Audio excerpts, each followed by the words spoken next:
Traiu o presidente, traiu os amigos, traiu a população a troco de nada. Na Globo, não tem justificativa. Além de tudo isso, pra quê? Pra soltar um pastel de vento, pra me obrigar a assistir a dona Érica Conká e sambar na cara de toda a situação dizendo: Moro teve a chance histórica de apresentar provas contra Bolsonaro e veio um diálogo ridículo com a Carla Zambelli, se desmoralizou completamente em rede nacional. Então, meu amigo, por favor, não venha aqui me falar que eu estou tentando queimar o Moro. Eu não estou tentando queimar ninguém. Quem se queimou sozinho foi ele, ao ter essa atitude infantil e imoral. O presidente foi surpreendido pelo ministro da Justiça convocando a imprensa para fazer acusações ao presidente e depois para revelar até conversas entre os dois através de comunicação privada, né? E foi a única coisa que, para mim, pegou mal para Sérgio Moro, né? Eu admiro o Sérgio Moro, o seu caráter, o seu patriotismo, a sua coragem, né, o seu trabalho contra a corrupção, maravilhosos. Agora, eu fui ao casamento da Carla Zambelli, a deputada, né, e vi o ministro Sérgio Moro como padrinho de casamento. Depois ele pega uma conversa entre ele e a sua afilhada de casamento e joga no público. Uma conversa, inclusive, que não é comprometedora de jeito nenhum. Essa atitude ninguém admite no Brasil. Ninguém. Do bandido ao trabalhador, é verdade. Bem dizendo aqui o antes. Né? Nem na favela, nem no tráfico, nem no comércio, nem dentro de casa, na família, nem na padaria, nem no boteco. Ninguém gosta de traidor. Ninguém gosta dessa atitude pilantra, né? Sem nenhum resquício moral de pegar o print da afilhada de casamento e jogar na televisão. Tá? Ninguém gosta. Então, pauta moral, tá? É importante que vocês gravem isso. E ele não só se demitiu como ministro, mas entra como uma espécie de político fazendo, assim, uma série de acusações contra o governo Bolsonaro. Acusações estas que precisam ser resolvidas também na justiça, porque são muito sérias. Mas, principalmente, acusou o presidente Bolsonaro de interferir na Polícia Federal e acusou também o presidente Bolsonaro de mentir no Diário Oficial da União, dizendo que o chefe da Polícia Federal, o Valeixo, não teria pedido a demissão, mas Bolsonaro teria demitido o Valeixo sem a autorização do Valeixo, contra a vontade dele e também sem o Moro saber disso. Segundo o Bolsonaro, isso foi o que ele disse, o Valeixo teve uma reunião com os 27 superintendentes da Polícia Federal numa videoconferência ontem à noite e tinha pedido para sair, disse que estava cansado. E depois, ontem à noite mesmo, o Bolsonaro disse que conversou com o Valeixo e então depois o exonerou a pedido, né? E o Moro já estava sabendo que desde janeiro essa situação do Valeixo não estava fácil. Basta ouvir os superintendentes da polícia ou quem sabe o próprio Valeixo para resolver essa questão e descobrir se é o Moro que está mentindo ou se é o Bolsonaro que está mentindo. Mas uma coisa ninguém pode negar, Bolsonaro nunca esteve envolvido com escândalos de corrupção. Bolsonaro nunca foi acusado de desviar verba pública. Passou o mensalão e passou o petrolão e ele saiu ileso. Sim, ele já falou muita bosta, ele já tomou decisões erradas. Ele não teve habilidade para manter o Sérgio Moro no seu governo, o que é lamentável. Porém, ninguém pode chamar o Bolsonaro de corrupto.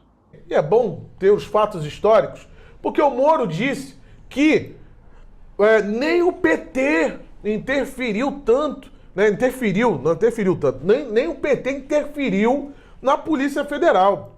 Hoje nós vimos, inclusive, aí, o print do Fiuza, né? O tweet do Fiuza dizendo: a declaração de Moro de que o PT não interferiu na PF é uma vergonha. Dilma e Lula usaram toda a máquina para obstrução de justiça e Moro sabe disso. Vergonha. Vamos aqui ao jornal Folha de São Paulo no dia 11 de setembro de 2007. Insatisfação de Lula motivou as alterações na Polícia Federal e na ABIN. Petista quer ser informado sobre ações e avalia a atuação que a atuação da agência é ineficiente. Mudança também permitiu que Antônio Carlos Biscaia e Romeu Tuma Júnior fossem convidados por Tasso para integrar a pasta da Justiça. Como é que tu vem dizer que não teve interferência, Sérgio Moro? Gente, o Moro, ele se queimou com a direita. A direita toda não quer ver o Moro nem pintado de ouro. A esquerda também não quer. Ou você acha que o Lula... Não adianta, não se engane. Ah, agora a Gleisi Hoffmann vai abraçar o Moro. Não vai, de jeito nenhum. Porque o Moro também não vai abraçar essa galera. O Moro não vai admitir o PT. Vamos ser inteligentes aqui. O Moro ele se queimou com a direita e com a esquerda. O que sobrou para o Moro? Sobrou ele habitar o limbo da política. O que é o limbo da política? O limbo da política é aquele cara que você olha para ele e fala, esse cara é de direita? Você fala, não sei, rapaz. Será que esse cara é de direita? Aí você fala, é de esquerda? Aí você fala, não, mas também de esquerda? Não sei, porra, de esquerda. Esse é o limbo da política. E é ali que o Moro tem que cair. Por que o Moro nomear um delegado de sua confiança como diretor da Polícia Federal é técnico? E o presidente fazer isso seria uma interferência política. O Moro nomear é técnico. Se o presidente fizer isso, é interferência política. E isso é o que o sistema já botou na cabeça de muita gente. Tudo que o presidente quer fazer é uma interferência política. Tá certo que o presidente deu carta branca pro Moro. Mas se chegar uma hora que o presidente perceber, peraí, mas aí eu não concordo, porra, ele não pode fazer nada então? Dar carta branca não é deixar o cara bagunçar o governo, esquerdar o governo. Bolsonaro, quando deu carta branca, ele estava ciente, isso aí vai chegar comigo. Vai entender o projeto Bolsonaro. Mas não, o Moro foi no projeto Moro. Desarmamentista.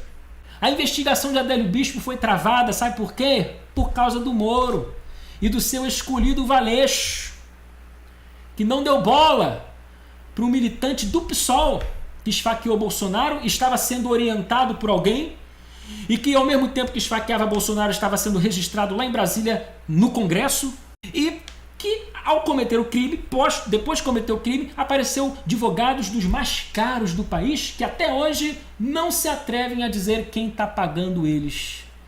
E vem o Valeixo dizer que o Adélio é um maluco que agiu por si só? Por que a PF não avançou nessas buscas? Por que o responsável pela Polícia Federal assinou uma investigação que diz que o Adélio agiu sozinho? Vocês não acham isso estranho? Você pode enganar algumas pessoas o tempo todo. Você pode enganar todo mundo por algum tempo. Mas você jamais vai conseguir enganar todo mundo o tempo todo. Tem um link de uma matéria do Antagonista em que o presidente diz o seguinte, mais um motivo para troca. Olhando pelo link, PF na cola de 10 a 12 deputados bolsonaristas. Que investigação é essa que a PF estava fazendo? É um inquérito inconstitucional das fake news ali gerenciado, dirigido pelo ministro Alexandre de Moraes. O que eles estão investigando? Fake news. Segundo eles, fake news e ataques aos ministros. Mas eles nunca dizem qual fake news e qual ataque. Porque imagina, você é alvo de uma crítica. Aí você tem a caneta na mão para ser o juiz, para ser o investigador e para ser o censor. Isso é seríssimo. Isso é coisa de Stasi, de Estado policial, né? De justiça e policial, justiça que está perseguindo oponentes políticos. E é isso que nós estamos vendo. Então, o presidente ir até o ministro Sérgio Moro e demonstrar insatisfação com isso, né? E a Polícia Federal aceitar seguir investigações que são claramente inconstitucionais, são ilegais, é algo muito sério. E aí eu não consigo entender como neste momento o ministro Sérgio Moro ele se coloca em defesa da própria investigação, é o que ficou parecendo, né? Talvez eu tenha entendido errado, da própria investigação ilegal do STF, que está impedindo que a própria Lava Jato vá adiante. Então como é que nós podemos entender isso? Eu particularmente não consigo. Mudou alguma coisa? O inquérito agora passou a ser constitucional? Agora o inquérito mudou o alvo, então a ferramenta tá boa. O problema antes estava na metralhadora. Não, essa metralhadora não pode ser usada na guerra porque ela não é permitida. Tipo bomba atômica. Bomba atômica não pode ser usada na guerra, né? Bomba atômica não. Tá lá o tratado internacional. Ah não, agora vai usar bomba atômica contra alguém que a gente não gosta? Aí pode, tá ok. É isso que eles estão fazendo. No início, quando era contra a Cruzoé, Moro ficou indignadinho, né? Andolfo Rodrigues ficou indignadinho, todo mundo ficou indignado. Nós aqui falamos, isso é um absurdo, isso é um atentado contra a liberdade de expressão, contra a liberdade de imprensa. Aí mudou o alvo. Aí agora é crime. Tá investigando crime lá de fake news. Esse é o cara, esse era o plano. O Sérgio Moro, ele queria manter essa investigação ilegal, né, usando a Polícia Federal, a investigação ilegal do STF, e ele usando a Polícia Federal para poder colocar para frente esse inquérito da fake news. E dessa forma, ele faria um agrado para o STF para conseguir a sua vaga e ser bem aceito pelos pares e defendido por alguns dentro do Supremo. Ou seja, o Moro chegou e colocou os amigos dele, que vieram de Curitiba, na liderança de todas as forças policiais do Brasil. O Bolsonaro não conseguia resultado de nenhuma investigação. Marielle nunca resolveu, Adélio nunca resolveu, a morte do policial, do miliciano, que morreu lá na Bahia, nunca resolveu. Nenhuma situação policial se resolvia. A investigação em cima do Carlos Bolsonaro, do Flávio, do Renan, nada se resolvia. E aí o Jair foi vendo que, poxa, do jeito que tá, a gente não vai sair do lugar. Do jeito que tá, eu não vou conseguir fazer nada. No entanto, você precisa sim escolher o lado que você vai ficar. Mas não estou falando para você escolher entre Moro ou Bolsonaro. Essa opção no momento não existe. Moro saiu do governo, provavelmente ele será candidato à presidência, mas só em 2022. Na política, o que existe hoje é ou você continua apoiando o governo Bolsonaro ou você se junta às vozes da oposição.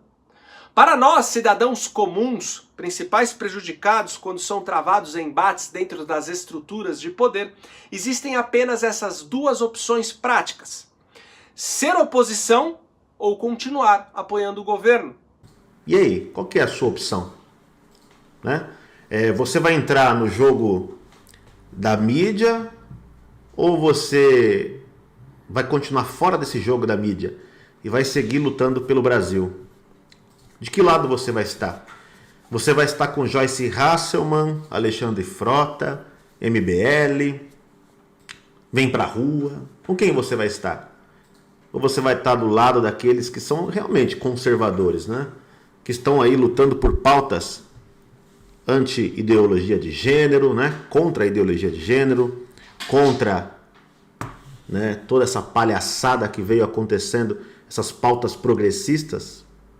Aí depende do que você quer, né? Realmente. Quem faz oposição hoje no Brasil, em geral, é a mídia, né? Uma boa parte da mídia é que faz oposição. Só que a mídia é meio ingênua, não sei se é porque é muito jovem, estão criticando o presidente, imaginem de quê? Que ele nomeou gente muito próxima a ele, gente da confiança dele, gente de casa. Né? Essa é a crítica, é incrível. Né? De certo, queriam que nomeasse alguém distante, que o presidente não conhece, no qual não tenha confiança. Né? É uma coisa tão óbvia, né? Principalmente depois disso que aconteceu entre o presidente e o ministro da Justiça. Né? E é claro, a gente vai lembrar que quando votamos no presidente Bolsonaro, os 57 milhões de pessoas que votaram nele, o ministro Sérgio Moro não estava... a gente não votou no Bolsonaro por causa do ministro Moro, né? Foi um acréscimo muito importante. Tem a biografia dele lá, né? Tem todo o trabalho que não é impossível de você ignorar, mas quem foi eleito foi o presidente, o ministro chegou depois, ao contrário do Guedes, né, que veio junto ali na campanha, mas o Moro ele chegou depois, né? Parece que isso fica meio diluído no meio da confusão midiática aí. Quando o Moro se encontrou com o Bolsonaro lá no aeroporto, né, o Bolsonaro se encontrou com o Moro no aeroporto, o Moro ignorou o presidente. E uma semana depois o Moro entrou em contato, ligou para o presidente e falou com ele.